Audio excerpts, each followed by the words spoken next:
जय श्री महाकाल की, हर हर महादेव की जय हो। जीवन में परीक्षा भी ज़रूरी है, प्रतीक्षा भी ज़रूरी है, समीक्षा भी ज़रूरी है।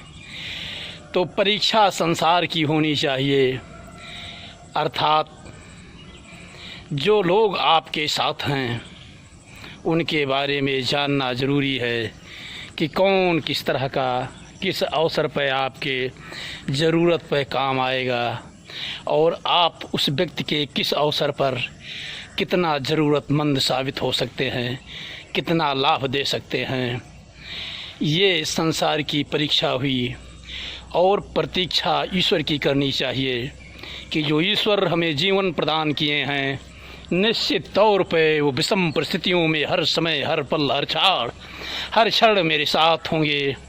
उनके बगैर पत्ता भी नहीं हिलता, उनके बगैर हम कहीं चल भी नहीं सकते। समीक्षा अपनी करें। समीक्षा का तात्पर्य मूल्यांकन का तात्पर्य व्यवस्थाओं को देखते हुए कि हम क्या हैं और दूसरे क्या हैं, ये नहीं हम क्या हैं, हम कितना दूसरों के लिए कार्य आ सकते हैं, आते हैं। ये समीक्षा हमें जो है दूसरों के प्रति करनी चाहिए। तो परीक्षा परमात्मा की न की जाए, अर्थात परमात्मा का प्रतीक्षा करना चाहिए हमें। समीक्षा अपनी करनी चाहिए और परीक्षा संसार का लेना ज़रूरी है।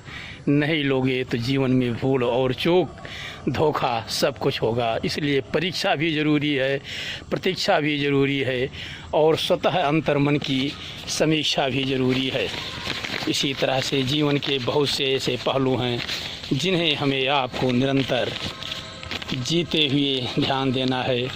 अब आइए बात कदर की करते हैं कि कदर किस तरह से है।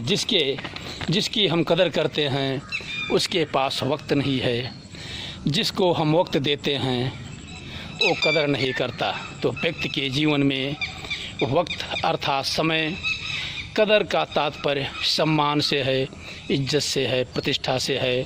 तो जो आपकी कदर करे उसे समय दीजिए, वक्त दीजिए और जो आपको वक्त दे रहा है उसका कदर कीजिए, उसका सम्मान दीजिए, उसको समय दीजिए। ये जीवन के अनुपम मोल परिस्थितियों में, विषम परिस्थितियों में व्यक्ति की महत्व बढ़ाने वाले, महत्व करने वाले शब्द हैं जीवन के। कठिन परिस्थितियाँ व्यक्ति को जीवन में संघर्षशील बनाती हैं। कठिन परिस्थितियाँ व्यक्ति को जीवन में संघर्षशील बनाती हैं। कठिन परिस्थितियों से जीत करके ही, निपट करके ही हम एक बहुत ही तपे हुए विकसित व्यक्ति बन करके समाज में सामने आते हैं। कठिन परिस्थितियों से मेरे आत्म बल का विकास होता है, मनोबल का विकास होता है। हम कितने शक्तिशाली हैं, कितने संयमशाली हैं, कितने धैर्यशाली हैं, ये कठिन परिस्थितियां ही निर्धारित करके हमारा निर्माण करती हैं। विषम परिस्थितियों से जो हार गया वो समझो मौत को स्वीकार किया।